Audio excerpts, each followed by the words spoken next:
నీ సహోదరుణ్ణి ప్రేమించకపోవడమే చెప్పాలందరూ. నీ సహోదరుని ద్వేషించడమే పాపం. చాలా కఠినంగా ఉంది కదా. ఒక స్త్రీని మోహపు చూపుతో చూడటమే, అదో వీళ్ళు పాపం చేయవసలా, లవ్లో పడవసలా, నువ్వు ట్రాప్ చేయవసలా, నువ్వు వేరే దృష్టితో చూస్తే అప్పుడే. ఇంత భయంకరమైన ఆజ్ఞలు ఉన్నాయి. అదే ఆజ్ఞాతిక్రమమే పాపం. హల్లెలూయా. మనందరికీ ఏంటి గురేంటి? పాపాలు క్షమిస్తాడమ్మా యేసయ్యని. అదే కదా చెప్పేది ప్రతి వాడు. సువార్త అంటే ఏంటి? అదే కదా.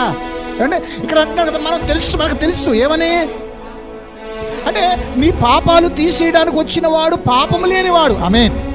ఇప్పుడు ఆయనలో పాపం ఉంటే ఆయన చేయడానికి అవకాశం లేదు. ఇప్పుడు యోహాను ఉన్నాడు. యోహాను మానవుని పాపాలు తీసేయగలడా? తీయలేడు. ఎందుకని? తల్లిదండ్రుల గర్భాన జన్మించిన ఏ మనుషుడు పాపాన్ని తీసేసే శక్తి వారికి లేదు. ఇప్పుడు